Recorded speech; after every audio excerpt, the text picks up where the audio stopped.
பனி நிறைந்த கண்ணாடியில் கண் வரைந்தேன், வழிந்தது கண்ணீர். நம்மை போலவே நடித்து காட்டுகிறது நம் நிழல். அந்த மயானத்திற்கு உயிர் தந்தது ஒரு பிணம். பலூன் விற்கும் சிறுமிக்கும் அதை வாங்கும் வயதுதான். எந்த கிளி ஏமாற்றி சென்றதோ தாடியுடன் இருக்கிறது ஆலமரம். வாயை கிழித்த பின்னும் தொடர்ந்து பேசுகிறது கடிதம். லாரி நிறைய மரம், இரையுடன் கூட்டை தேடும் தாய்க்குருவி. காற்றுக்கு சலிப்பதே இல்லை, ஒரே புத்தகத்தை 1000 முறை புரட்டுகிறது. இலையின் நடனம் அதே காற்று, இலையின் மரணம். சரிந்த மேம்பாலம், இழிபாடுகளுக்கு இடையில் சிக்கியது ஊழல். மணல் விற்கும் திருடனுக்கும் தேவைப்படுகிறது அவன் அஸ்தியை கரைக்க ஒரு ஆள்.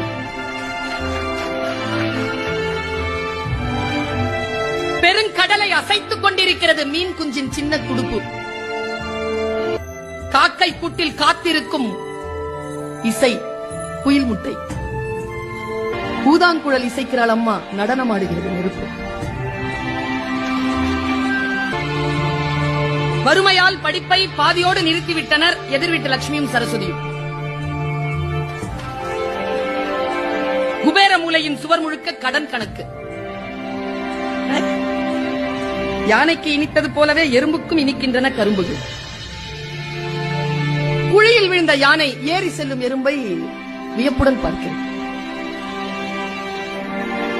படத்தில் இருந்தாலும் ஆணி அடித்தே மாட்டப்படுகிறார் சிலுவையில் இயேசு.